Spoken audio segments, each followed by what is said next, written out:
it's going to be, 4 from Readfield and 2 from Mount Vernon, 2 from Wayne, 4 from Manchester. I think I've mentioned before, I think it should be done based on population. Yeah, I agree. We pay a larger share, we have a larger share in the buildings. We should have a larger share of representation.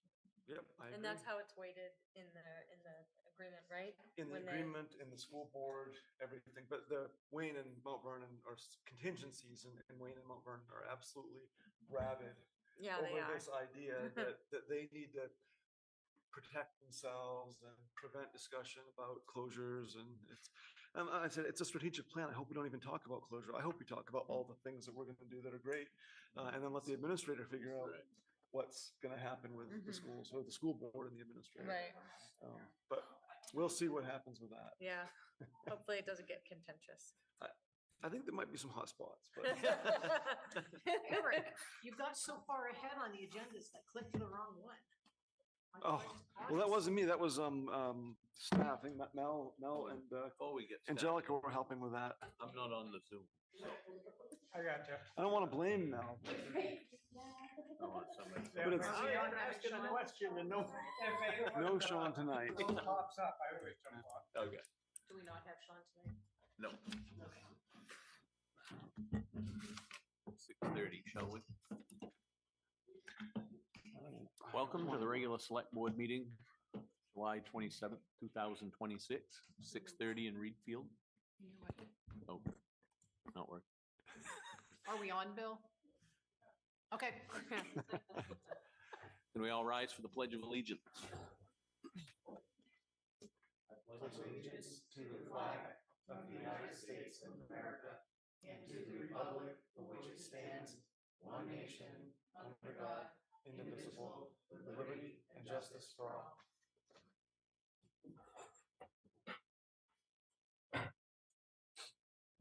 First up, item 27001, the select board minutes from the June 22nd, 2026 meeting. I'll make a motion to approve as presented. Second. A motion and a second. Discussion? Thank you, Mel. Great job on your first minutes. Okay, all those in favor? Unanimous. Sean is absent.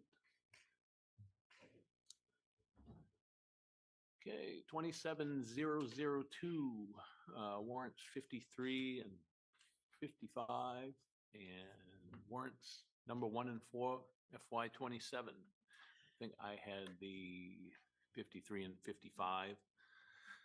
So I'll run down through quick. There was $49.75 to Bangor truck equipment. I think that was, if I remember right, it's been so long. It's not a dump. Did you put a dump? A lift A gate. lift gate. A lift gate, Yep. yeah. Yep, and there's grant money offsetting most of that. Yep. So Okay. 7,700 to Ellis Construction. I'm assuming that's the sweeping. correct. $1,790 to Forget Me Not Books. That was the books that we talked about when the last meeting, wasn't it? That we were gonna go purchase. Forget Me Not is the grave. Oh, sorry, I've got those mixed up. The Forget Me Nots was, yeah. Sorry. There was a book. I got ahead of myself. I confused the two. Yeah. Yeah. Forget Me Not, yeah, the gravesite repairs, sorry. And $39.54 to Oliver and Friends Books. That's the one I was talking about. That's the one. Everybody looking at me, kind of funny. Warrant 55, 2873.12 to Alta Construction Equipment. 2207.24 to Eco Maine, and $16,130.06 to Waste Management for tipping fees. And that's about all I have. I'll make a motion to approve warrants 53 and 54 in the amount of $91,213.69. Second. Motion and a second. Discussion? All those in favor? Unanimous? I'll make a motion to approve warrant 55 in the amount of $25,466.53. Second. Motion and a second. Discussion? All those in favor?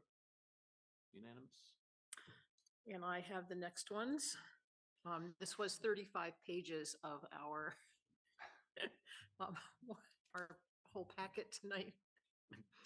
So warrant one was a lot of things that happened at the beginning of the year. We paid our lease to Androscoggin Bank for $8,400. We paid a lot of insurance to Flores and Associates for $12,424. KV Cog, I think, is a half year at $4,649. We paid Lake and Dennison for the KLT land purchase, $33,000. Approved at town meeting. We paid for the audit to RHR Smith, $11,632.50. And that's the end of that warrant. So I would make a motion to approve warrant one for $85,264.32. Second. Motion and a second, discussion? All those in favor? Unanimous?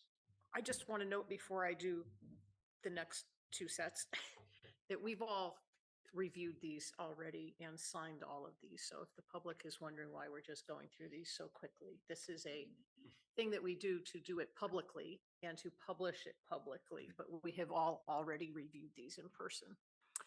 Warrant two was a special warrant for the swim lessons to the Kennebec Valley YMCA for $3,200. I'll make a motion to approve. Second. A motion and a second, discussion? All those in favor? Unanimous? And the last set was warrants 3 and 4. Payroll was $48,812.12. Nothing particularly of note on these warrants, except we paid Vertrion Elevator $1,850 for maintenance. Normal things, CMP, assessing, the reval, state fees, and then, of course, the school at a whopping $386,000, $334.46. So the total for warrants 3 and 4, which I will move, is $463,279.36. Second. Motion and a second, any discussion? All those in favor? Unanimous? And just because I know you guys want to do it, yes, Mel? Can you give me the change amount on that one more time? 463,279. 36. Thank you very much. I'll have Jaren do it first, but I have the warrant from today, so no one has to come in to sign because we actually met on a night when the warrant was due. You have a pen, yes? Yes. Okay, and then we'll pass it around. Thank you. Good. Moving along, communications. Note we have minutes from the age-friendly library, planning board, and rec board. Thank you for those. Select board communications, anybody have anything to share or anything to check in on their goals? I think we're about done with those for last year. Or some of us haven't really started, but Yeah. that's okay. That's all right. That's why they're goals. Right, right. If you don't have any, then it's nothing to work towards. Yeah. Okay, on to the town manager's report. All right, so to move through this fairly quickly, we've had some big activities. Actually haven't done a report for about 5 weeks now, so I think a page and a half really isn't so bad. So, but really, I just I'll start with administration, and the CEO transition is basically complete as of July 1. I'm ecstatic with how that is going. Angelica is really stepping into the role full stride, and I'm going to continue to meet with her regularly over the next couple weeks and months. And she's been very good about bringing issues to me. So it's a good relationship, and that she's working to improve, and continue to have quality work. And so that's been a really positive thing for me to see as a manager, is her stepping into a new and challenging role, and asking questions and bringing things forward, and not just saying everything's cool, because that's when you know things aren't. So that's been great to see. The deputy clerk and collection clerk transition is progressing similarly. Mel is very good and positive in the office. She's learning her tasks quickly. She makes mistakes, we correct them, we work through it. It's all good. So it is a challenging role too out front. It's even more technical, I think, than the codes, because you don't necessarily have a manual right there to go to. You have to really learn what the state does and all the nuances of all the various programs, and even what should be happening isn't always happening. So it's a challenge, but Mel's been taking it very well and learning quickly. We're getting ready to shuffle office space in order to better meet a few different goals. Basically, we're moving the clerk's office into the main office. The maintenance office is going back to where the current code and assessing office is. And then codes and assessing is moving into the clerk's office. So we're doing a bit of a round robin. But the goal there really is to get the clerk more connected with the primary office staff, myself, the finance officer, also offer better support for that front desk and for Mel's position, and also bring kind of the higher, more active departments closer to the public. So by having assessing and codes right there in that main hallway, in the main lobby, it'll give people a bit of a reminder that those departments exist and we want to pay attention to it, but also just a little bit better access. Maintenance doesn't need to be in the prime spot when most of their interactions happen out in the field. So that's kind of what we're doing, and it's going to take a little bit of effort, but again, I think it's consistent with our goal of trying to reshape things to do better for the public. So Mel and Teresa must be very happy because they're not moving. Yeah, they're very happy. So community services and programming, Heritage Days plans are coming together well. August 7th to 9th is Heritage Days. We have a lot of activity. I can't even begin to talk about all the things that are happening, but we are having fireworks on Saturday night, weather permitting. And I'm hosting a summer of 1966 kind of dance party at the beach on Friday night. So if anybody wants to bring down a nice automobile or come listen to some music from the 60s, that's happening Friday night. Swim lessons are occurring at the beach now, and that's along with regular activities. The beach really has seen a lot of steady use this summer. The weather's been quite good, so that's been helpful. And Jen's been there along with Annalise Roderick, who's one of our newer staff, and she's doing a fantastic job there as well. Lee and I have attended a few more ambulance advisory meetings in the past few months.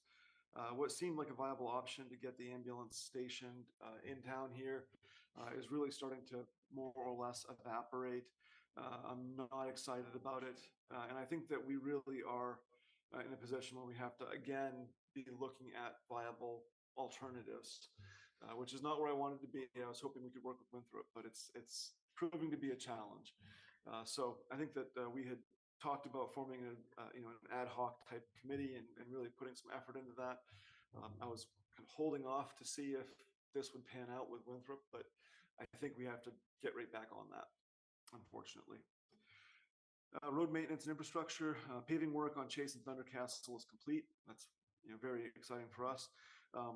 We did have some issues with the base material specifications, but we were able to work through those with the contractor and get the material reincorporated and graded and packed. So we had a very good base for the paving to go down on, which wasn't how we started. The existing road varied in width from about 18 to 22 feet. It was one of those ones that went all over the place. So in conjunction with the reclamation and the repaving of the existing asphalt, we narrowed it down to 19 feet in order to prioritize pedestrian and vehicle use that is closer to the 35-mile-an-hour speed limit that's posted on that road. One of the biggest complaints we get in town is speeding. And so if we had the opportunity to make that a little bit narrower, we did, and we took it. We will still have shoulders. There's still going to be gravel. It's still going to be easy to maintain. But hopefully that slightly narrower width will encourage slower vehicle speeds. Ditching is also in place there. And another reason why we wanted to narrow the road a little bit is because the ditching got deeper, which means it got wider, which means there was less room for us to work with. And so we didn't want to have that ditch going way up to the asphalt, because that again leads to failed pavement and not a good scene. So I just wanted to explain that, because I had a few people call me and ask me what the hell we were doing over there. I just thought it'd be worth an explanation. Paving work is also complete at the library, and that is a huge thing to get done. I'm very excited about it. I think other people are as well. So this Thursday or Friday, maybe sooner, we'll be putting in the edge gravel, and then we'll get that striped not long after, and it's going to be great. It'll make maintenance a lot easier. Access, ADA access will be able to be right there and front and center. So really positive changes there. It looks great. And it's been in the plans for what, 5 years? Something like that, yeah. Yeah, so it's- yay, Yep. yay. It happened, and I think it happened well. So the gravel work underneath also, we moved 6 inches or so of material from that and hauled it off.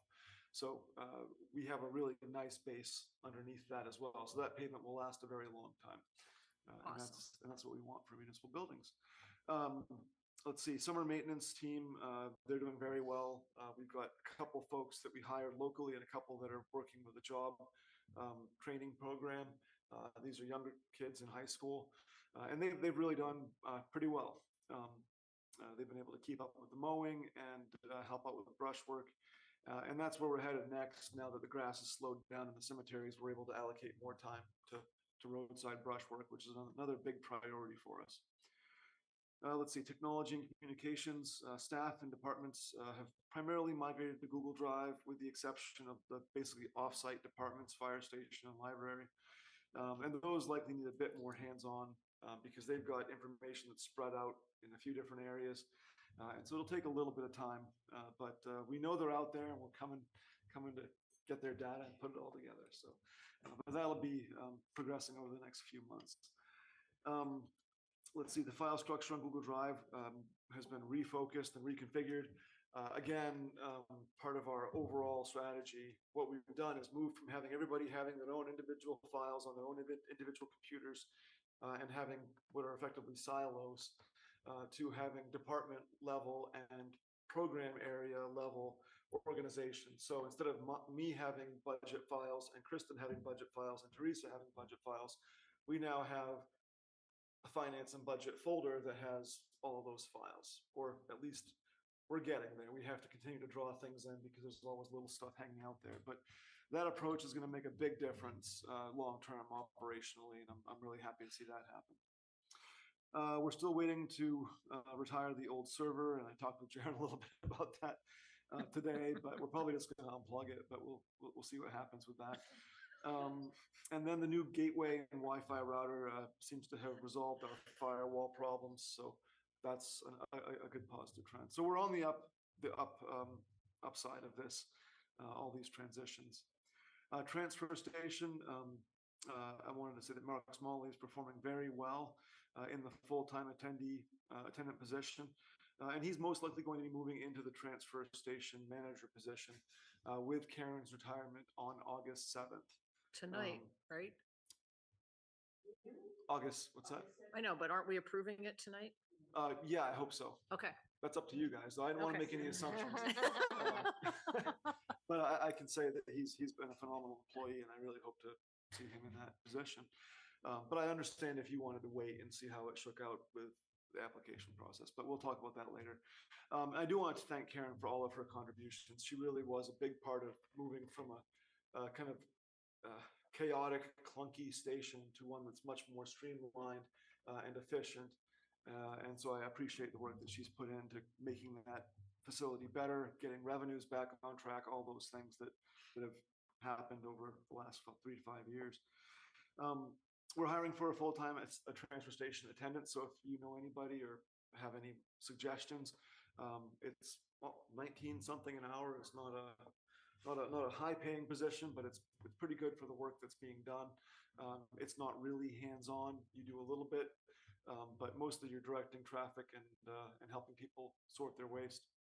It comes with benefits. Comes with great benefits. Yeah. So the annual Household Hazardous Waste Collection Day was a great success. Again, it gets smoother every time. Catherine's a big part of that. She keeps helping us refine and improve. It is costing us more every year. We went from 3,000 to 4,000 to 6,000, but the cost of labor and disposing of this stuff goes up. So we have to pay our share. Also, our utilization continues to go up. We estimated about 150 units and we ended up not far above that, maybe 155 or something. But just another great program and a real success interlocally, because we bring in not just the member towns of the transfer station, Fayette, Wayne, and Readfield, but we also bring in Belgrade and Mount Vernon. And so they're able to benefit from that. And they actually help reduce the cost for us by paying some of that setup fee. And then they pay for their own residence waste. So that works out well. And then just the last couple of things, Sunday hours are incredibly well attended. They're all getting up there. They're almost as busy as Saturdays in certain hours, not all the time, but certain hours. And then we're conducting vehicle counts to help us quantify what the summer traffic actually looks like. And that was part of our investigation into whether or not Mount Vernon might be a potential partner. But also it's just good for us operationally to know what our traffic looks like so we can help tailor staffing and make sure we have the right allocation of people. So anyway, like I said, a lot has happened. I skipped a bunch, but yeah, I'm happy to take any questions. I'll just mention that it was like $6,500 in the warrant that's over there for that hazardous waste collection. It's about $2.50 per person who lives in Readfield to fund that. Which, I mean, that's just out of the whole year. And that's really great because most people would not get rid of that stuff correctly. And for $2.50, that's just the best money we spend to not pollute the earth. All right, so I'll move on to anything else or any other questions, comments? No? I'll move on to the treasurer's report. And this is basically the end of the year. So this is check reconciliation and year to dates through June. So June 30 is the closing date. And everything looked to be in order as it usually does. We've already started preparations for the FY26 audit with RHR Smith. And again, that process continues to improve. They are streamlining their operations. They're growing, but they're continuing to improve how they operate because they have to. They couldn't function if they didn't. So the process is easier for us. We've got the audit scheduled for the field work. They've already sent out the surveys. We have our time scheduled to meet with them, and Teresa and I have to answer a bunch of questions and tell them all the things that we think are going wrong, and that's all scheduled. So that's fantastic to have that underway already. CDRs and cash accounting. We have no current activity because CDRs really, it's sporadic. They sometimes come 2 or 3 at once, but the next one isn't happening until September. But I want to report that not including the cemetery perpetual care funds, our accounts that we have that hold our cash, which a lot of it is actually reserve cash that's being applied to these CDRs, made $67,000 last year. So in the fiscal year 26 that just ended, our investments made $67,000. And these really aren't proper investments like a stock. It's just, high yield checking accounts and things like that. So that's very positive. And we're expecting to see somewhere in the range of 75 or so next year, and that was included in our budget. But it's materializing, and that's always a good thing to see. Let's see, comments on the overall situation here. I mentioned this covers the FY26 year in the month of June. But revenues and expenditures should be at 100% or very close. And they are in most cases. Real estate payments for the year are short about $93,000 or 1.6%. That's a little bit higher than usual. We're usually right around 1%, but still not bad. We're still in very good shape overall. I was a little bit more worried about that a few months ago, but it stabilized a little bit in the last month of June. Transfer station fees are flat for the month, but up about, that's the hyphen, but should be a decimal, 9.3% for the year to date. So that's a really positive trend. Motor vehicle revenues are down for the month, but they finished up for the year by about 6.3%, mostly due to really strong months in the first half of the year. So between last July and December, we had really good growth and a lot of vehicles being purchased at higher costs, and that has helped, but that slowed down at the end of this year. So I think our revenue projections for next year are still good because we're conservative, but it's something we'll want to start keeping an eye on just to know whether we're going to come up short on that, which I don't think we will, but we'll see what happens. Total receipts are down about 11% for the month, but up 4% for the year to date. And revenues are generally over the budgeted amounts, and expenses are on target in most cases. There are a few areas where you see the expenses exceeded the budgeted amount. We see that, the auditors will see that, and those will be adjusted through the audit process. Basically, what we've done is Parks and Recreation, Community Services. We had some things happen that we needed to account for. One of them, a couple of them, the board had addressed previously because we used funds from reserve or from the select board contingency to cover expenses in those areas. There's also some grant funds that have come in that need to be applied. So once those things net out, we'll be okay in all the departments, and that's right where we want to be starting off with the audit. So that's my treasurer's report for the month of July with a little bit of a recap of the year, June. I'm happy to take any questions. Looks great. Even though those two lines were over, they're a total of just under $5,000. So on our multi-million-dollar budget, it's very small. We're doing okay. We're doing great. Yep. Great. Well, thank you, Catherine.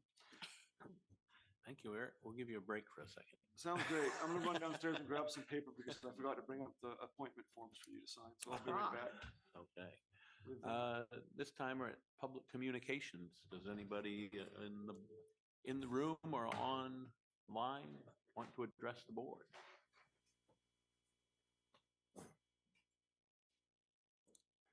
All right, well, moving along.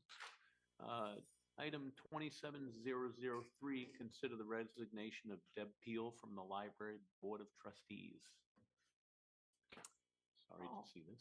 I'll make a motion to accept with regrets the resignation of Deb Peel from the Library Board of Trustees. Second. A motion and a second. Any discussion? Yes. Of course. Yes, Sure. you do. That way people online can hear you.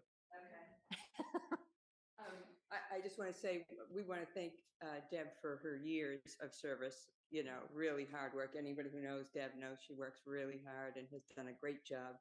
And it was really, so thoughtful and kind of her to give up her position so that we can put new people on the board. And we really appreciate everything she's done over the years. Although she promises me that she's going to continue to work with us. So thank you. Thank you. Discussion? All those in favor? Unanimous. Moving along, 27004, consider the appointment of one member to the Library Board of Trustees for a vacant 3-year term through June 30th, 2029, and one member for the remainder of Deb Peel's term through June 30th, 2027. Andrew Osborne and Eli Levinston. I take it you're either Eli or Andrew. I bet you're Eli because it sounds like Andrew is a little older than you look. Andrew's online. Okay. Do we want to hear from them? If you'd like, yeah. Well, thank you. It seems as though there might be a second position, but I wanted to take a few moments. Nice to meet everybody here, our great leaders of our town. First off, thank you for the opportunity for me to speak about why I want to join the board. And I'm Eli Leviston, and in July of 2021, I moved here with my daughter Adeline and my wife Heather, and she was just a week old. A bit of a wild time, but while we haven't been residents for very long, it didn't take long for us to sort of feel the sense of community in Readfield, and we're very glad that we moved here, and it's just been a great decision for our family.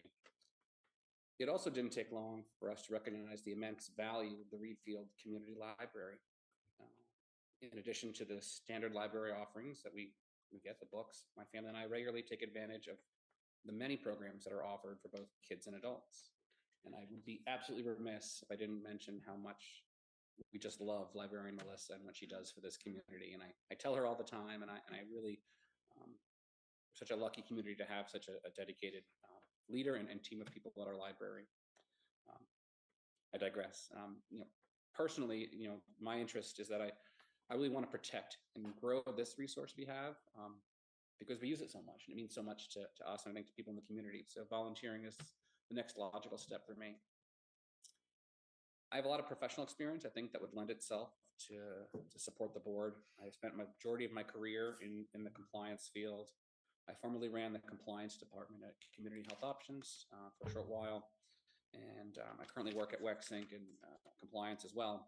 I have a vast understanding of regulatory frameworks and how to navigate difficult decision-making with multiple stakeholders. And I really enjoy the spirit of collaboration to make well-informed decisions. I also have an MBA. In short, I just want to reiterate how much I appreciate and value our library and our community, and being able to personally ensure the preservation and hopeful growth of this resource is something I take very seriously, and look forward to working with everybody. Thank you. Anybody have Those any are- questions for Eli? Those are really nice things to say about our library. You can pat yourself on the back.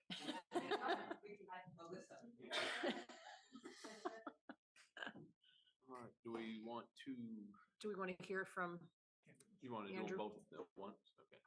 Well- Yeah, if we could, can we hear Yeah, from? I'm out here. Are you able to hear me? We oh, can- yes, Loud and clear, huh? yes.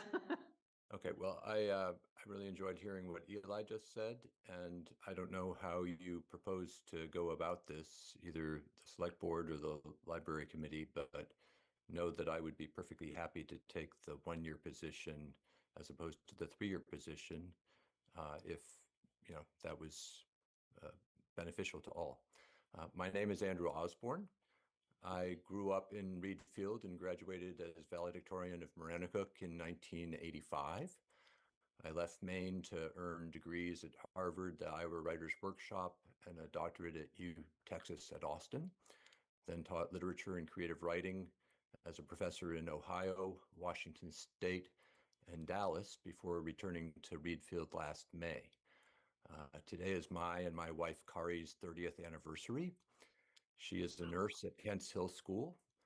We have 2 lovely adult daughters, Riley and Zoe, who live in New York City and Washington, D.C., respectively. Although I have retired from my academic position as a professor of English literature and the director of the University of Dallas's doctoral and other graduate programs in literature and English, I remain busy as the editor of the Wallace Stevens Journal, the 50th anniversary issue of which will be published by Johns Hopkins University Press this fall. Stevens was one of America's most influential and beloved poets of the 1920s through his death in 1955. I have just finished teaching a 3-week course for public school teachers at Southern Methodist University in Dallas. I also host a weekly program called The Reading Hour on Readfield Radio 94.5 FM, The Loon. That's great. My mother, who has remained in Readfield all these years, was on the library committee many, many years ago and became the children's librarian in Winthrop when I was at Maranacook. She later became Auburn Public Library's children's librarian. Other family members are also librarians, so I am familiar with how various libraries prosper, and I am nothing if not bookish. I appreciate Readfield Library's importance to the town as a cultural hub and resource to people of all ages. With Melissa Small's encouragement, I attended 2 committee meetings in recent months and had ideas to offer such that I participated instead of simply sitting in. As Readfield Radio grows as a parallel hub of communication and culture, I hope to serve as a liaison between the library and radio committees. The end. Thank you. That was really interesting. Thank you, Andrew. As far as which one we appoint to which position, I don't feel if it matters to you guys, if it matters at all anyway, because it's not like we're not going to reappoint you. So, Either way, we're happy. yeah, right, yeah. So, I'm just gonna say, sure, is that now, is it now, can I go? Yes. sure. I don't have much to say. It's just, I just want to say that Melissa and I both believe that both of these people who are trying to get on the board would be great on the board. They've shown a keen interest in the library and they've been active in the library. What else? And we know that they will be active in the library, and everybody needs new blood. So that would be great to have them. I just want to make two other comments. The parking lot is great. I saw the foundation. That was wonderful. The library is using Google for everything. The only thing we haven't moved over to is the financials, and we're working on that. Trails Committee, not so much. That's it. So the But this is a great day for us, and we're so excited to have It these is, guys coming on yeah. board. So the library is using Gmail? They're Yeah. using Gmail and Google, but their files aren't on the town site. First, not down to the Yeah. rest of- So we'll have to get those migrated over, but that's the last thing that really needs to Gotcha. happen. It'll be an easy transition, I think. Considering that Andrew made the offer to take the 1-year position, if it's all right with Andrew and Eli, I would propose to make a motion to appoint Andrew Osborne to the Library Board of Trustees to complete a 1-year term beginning tonight and ending on 6/30/2027, and appoint Eli Levittson. Did I say it right? Levittson. To a 3-year term beginning tonight and ending on June 30th, 2029. Second. Motion and a second. Any discussion? Is that acceptable? For me. Great. All those in favor? Unanimous. Welcome aboard. Thank And you, now guys. that you folks have sat here through this much of the meeting, you do not have to stay for the rest of it. She might not want to. She's doing great. She's And been Andrew, really you can get back sweet. to your anniversary. That's, thank you. Should have taken this out of order. And I'll mention that Andrew's wife, Kari, is on the Solid Waste and Recycling Committee. I didn't realize the relation until you said something. Okay, moving to item 27005, conduct the resignation of Marianne Perry from the Cemetery Committee. I'll make a motion to accept with regrets the resignation of Mary Ann Perry from the Cemetery Committee. Second. Motion and a second. Any discussion? All those in favor? Unanimous. I just want to add that Marianne has been on the cemetery committee for quite a while. She's been instrumental in putting in some of the vegetation and flowers that we have up at East Readfield, and also in Readfield Corner. There's a monument area that's been she's been instrumental with. So she was a real asset and brought a lot of knowledge around plants and flowers to the committee. So that shows. Sure does. Okay. Item 27006, consider the appointment of Jessica Gorton as interim school board member. That didn't show up on mine. Is I it didn't showing know up about on yours? that in the packet. I don't have any problem with it. I just wanted you to know it's a blank page in our screen. Yes, yeah, because we didn't have an actual application. Aha. I just spoke with her and she said she was willing to do it. She had served previously on as the chair of the strategic, comprehensive planning committee for the town. So she understands process, which I think is really important for this board at this time. And she was willing to do it in the interim until we elected the next person. She's not really interested in doing a long-term gig. But as far as filling in that gap, she was willing to do that. So. I mean, ultimately, we had nobody else show any interest in doing it, right? Correct.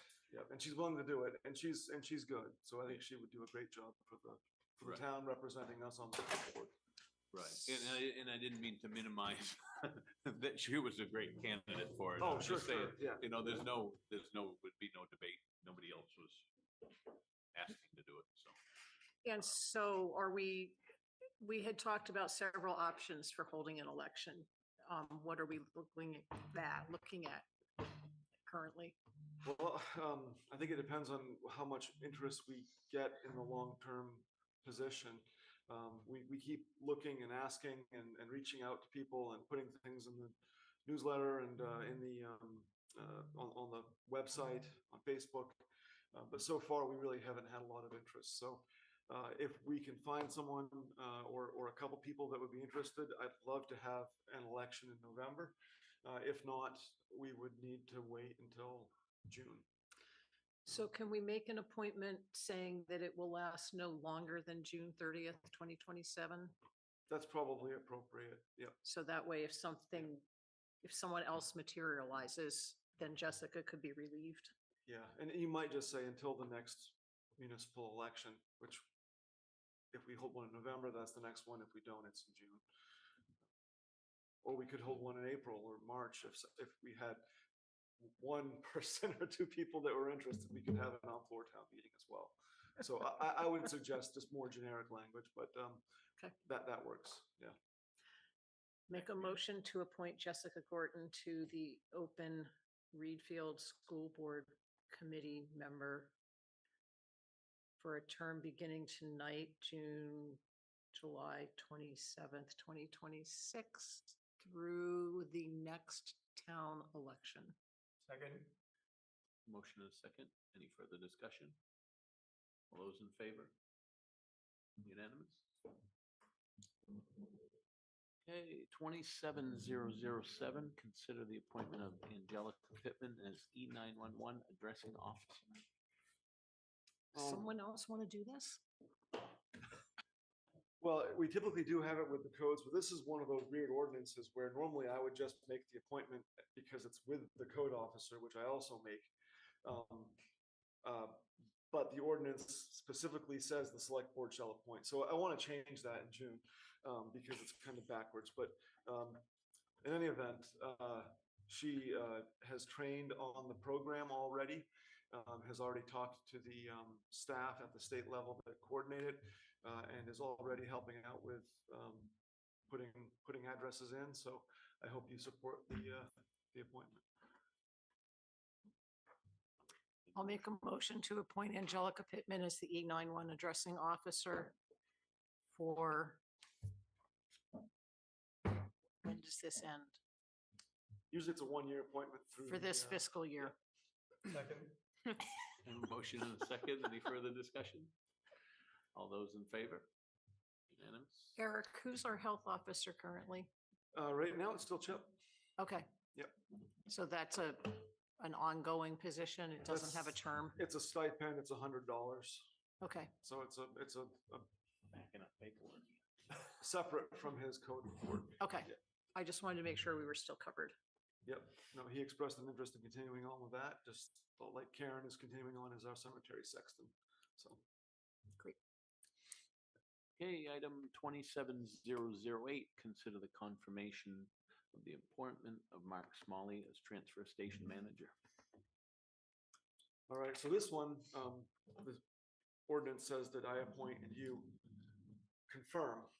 So if you're okay with that appointment, all you need to do is just confirm what I would like to do, which is to appoint him to that position.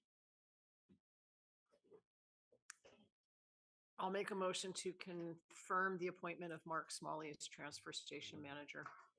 Second. A motion and a second. Any further discussion? Can that be effective August 7th?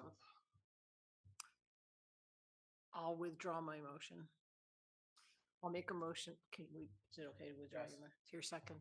I'll make a motion to confirm the appointment of Mark Smalley as transfer station manager beginning August Seventh. 8th, Well, yeah.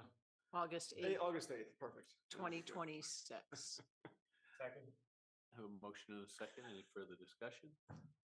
All those in favor? Unanimous? Perfect. You didn't want to have two transfer station managers? Well, yeah. No. I'm not sure we're gonna have Karen working on the 7th, but we'll see. Okay. She might get a day off. Okay, moving along to new business. Item 27009, discuss the 2026 tax commitment. All right, so I did include information on this in the packet. or not in the packet, on the website. So Thanks. if you go to the main page for the July 27th meeting, there's now a 3-page document in there. This is the same information and document that was reviewed by the Board of Assessors. So what happens is, I just wanted to let you all know that's up there and the public know that it's up there because it just happened at like 3:30 today. So when Dave and I did the math and made the initial effort, and then it was approved at 6 o'clock by the Board of Assessors, which is at this point Jaron and Dave, because Sean's Yeah. out of the country. But anyway, a lot of work goes into this. Dave Ledoux, our assessor, has been working increasingly over the last few months to catch everything up. And what we do is we pair our budget process with the assessor's work. So we come up with the revenue and expenses. The assessor comes up with the values that we have for property. And this year we did a 20% factor, which is the same as what we had done last year. And all of that gets put together. And on that sheet that I included in the packet, the first page is just a summary of the numbers. It's really high level stuff. It says that we have, over $500 million in taxable property in the town of Readfield. It shows what is exempt, which is probably over 5 million. I think it was a sizable amount. We have a lot of exemptions, but in any event, all that comes together and it gets fed through the budget formula and the tax commitment formula. And so that's the second page of that little piece on the website. And that shows, you've seen that in the budget process, it shows how we set the mill rate. And so all that moves along, and the Board of Assessors did approve the work that the assessor and I had done. And so now we have the third piece, which is the actual commitment. And so that document was signed and completed. And we have a mill rate of about, or actually exactly 11.38.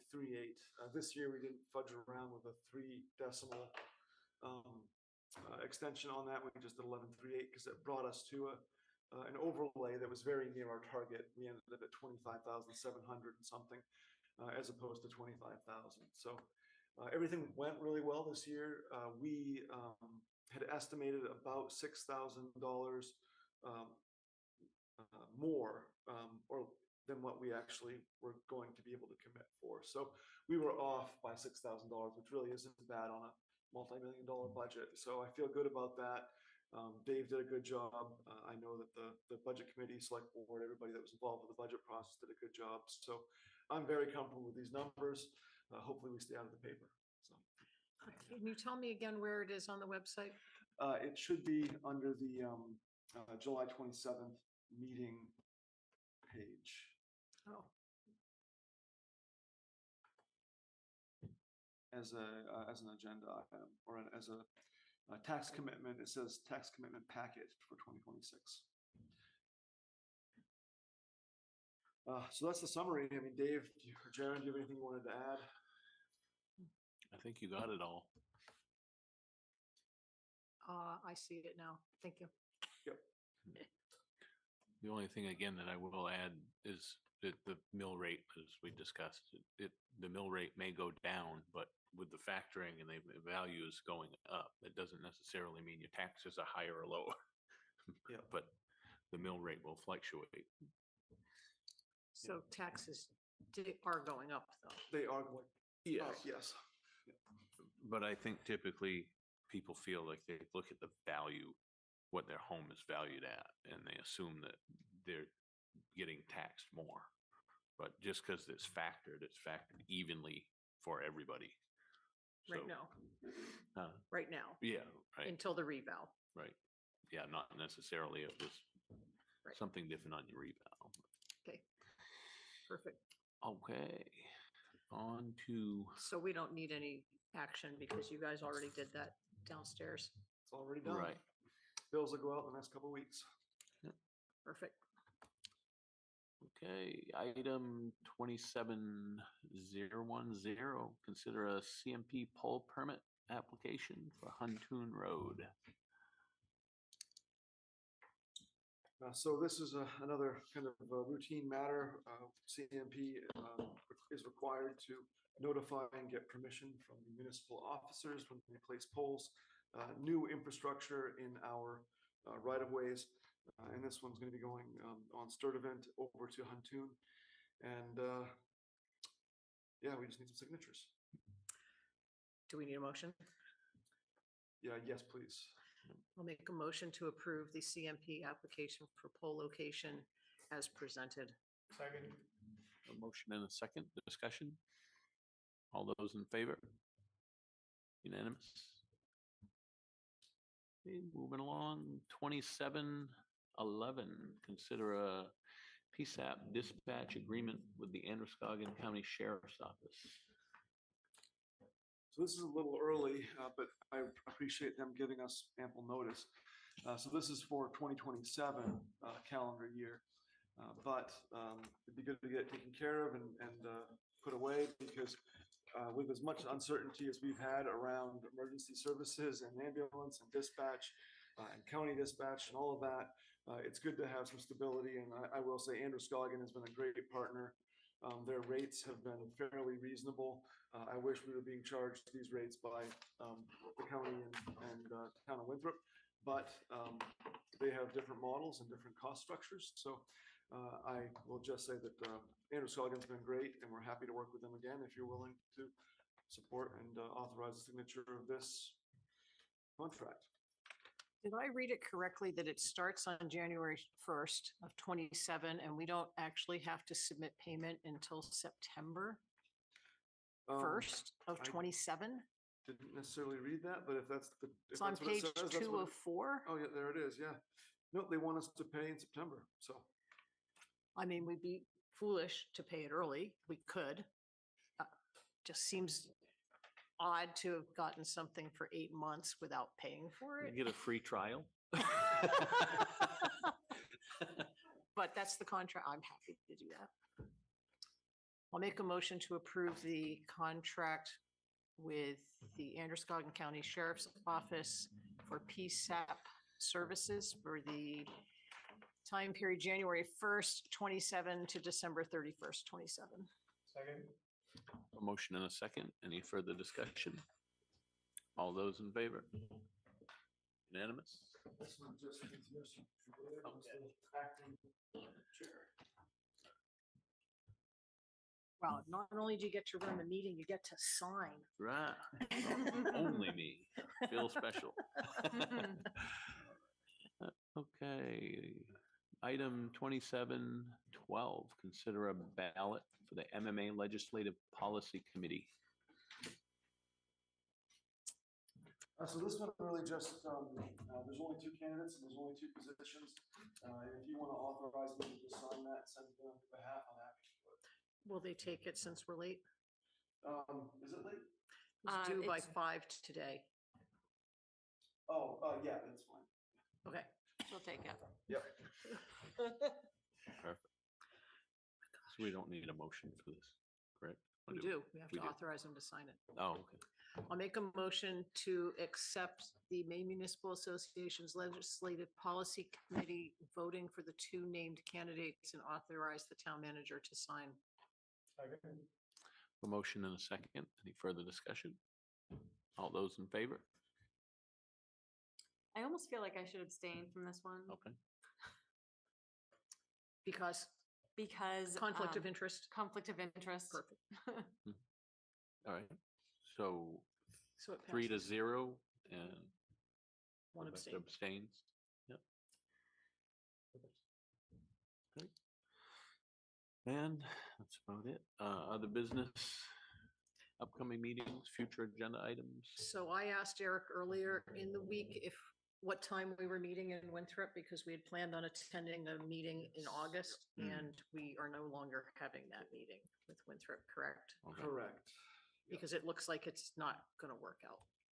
And yeah, I mean, I could go on for half an hour about what that looks like right now, but I think really it's just to the point where we have to try to continue to work with them, because that's who we work with now.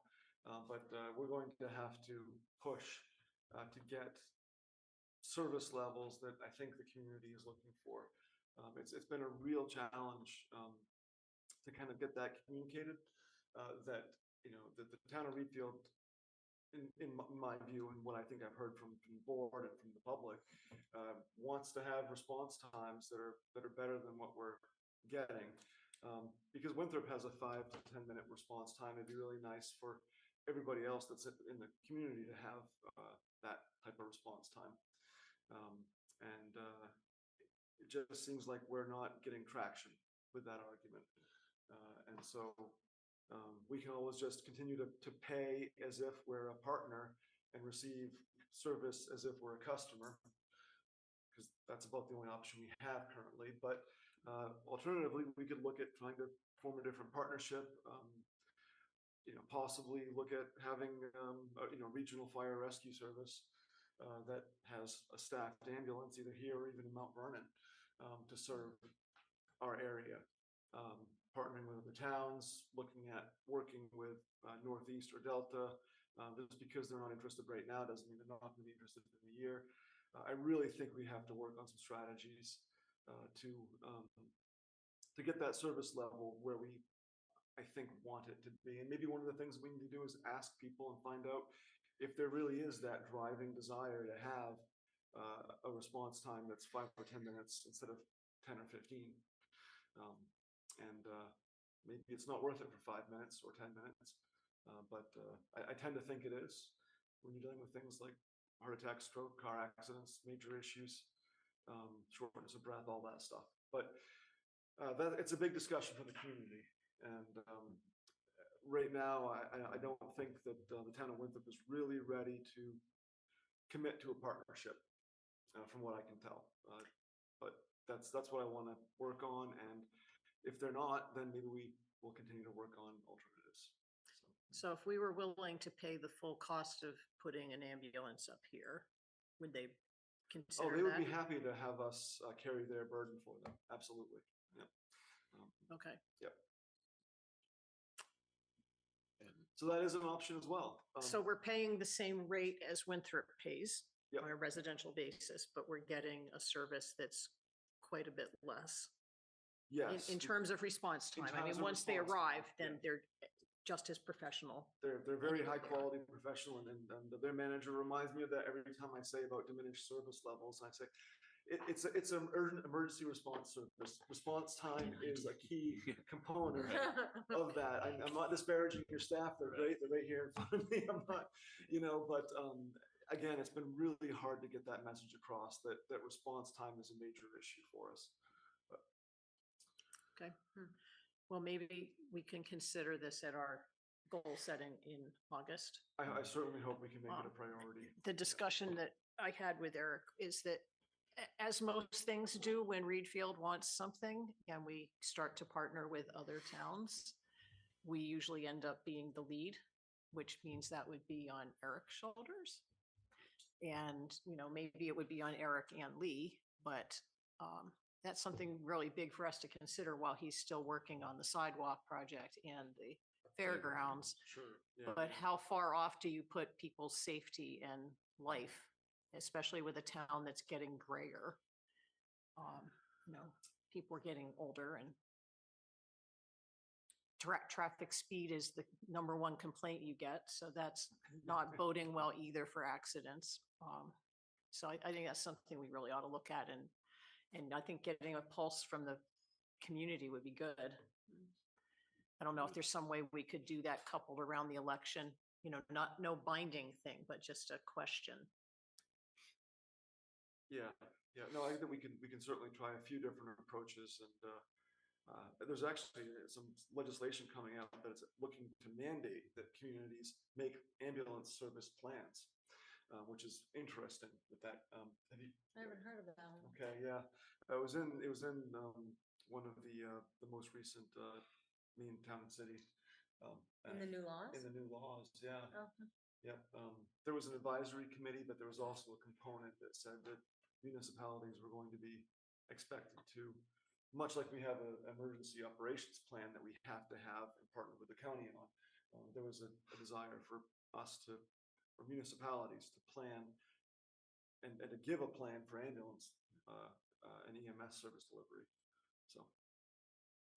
But one of the suggestions that Winthrop made was that their solution to our short response time was, well, maybe you guys should go back to having your own first responder program, which is basically halfway to having an ambulance service, trying to coordinate volunteers and training and all of that. Right. So you get all the headaches and we're still paying the same price and it wasn't a viable, and that's what kind of led me to think, man, they're not really serious about this. Because you don't come to somebody with a problem and then have them say, well, geez, we can solve this if you just pay us the same amount of money and take care of it yourself. That's not really a partnership type of response. So Yeah, I think that's essentially where this all stems from in the beginning is, the increase is what, 400%, but the service is the same. So yeah, and there are some reasons for that. I mean, we were getting a pretty good deal, but yeah, again, it comes down to the fact that when we were a customer that was helping offset their core service. The Winthrop ambulance service was for Winthrop, and everybody else was kind of on the outskirts, getting lesser service and paying less to get that service. And that was okay because we were a customer and we understood that we were secondary. you were getting what you paid for. But now they have us paying for capital, they have us paying for operating. We're very close to a full cost financial model that's prorated for the same for everybody. So we're paying the same, but we're not getting the same. And that's what we're trying to get them to correct. And it would only be $80,000 for them to do that, or 120 maybe for a 12-hour shift on a budget that's probably $10-12 million. So it's really not that much money. They would benefit from it as well, but there's a whole lot of foot shuffling and dragging, and it's not encouraging. It would be kind of like us saying that, well, we're going to have expanded hours at the transfer station, but Wayne and Fayette can't come then. Yeah. But they pay all the same Exactly. fair share of everything, Right. and we would never do that because that's not right. Yeah, and we made that argument too, but again, it's just not. They seem to be focused more on finances and The benefit to preserving them, the image, I think. if more we than have an anything. ambulance up here though, is that can allow for even faster response times in Winthrop. Yeah, and the other partner communities they serve, and Right. I guess they're put off by the fact that I've said that we're not happy and we're looking at other alternatives. And it's not a threat, it's a fact. I mean, we are unhappy and we are looking at alternatives. But it's always, oh, you can't say that to the Winthrop Select Board or Council because they're going to think it's a threat. It's a reality. So I would suggest this needs to be an agenda item on a future meeting. Yes. We're gonna talk about this for a while. No, we're not, but because our maybe not meeting's tonight. over. Not tonight, yes. But not tonight. Yeah. Yeah. But I do think there might be better approaches. I mean, this advisory council might not be the best way. Maybe it's board-to-board communication. Maybe there's other options that we can use to help encourage Winthrop to do the right thing. But I still want to work with them as a preferred partner, but yeah, we've got issues on the horizon, so. I'll make a motion to adjourn. Second. Any discussion?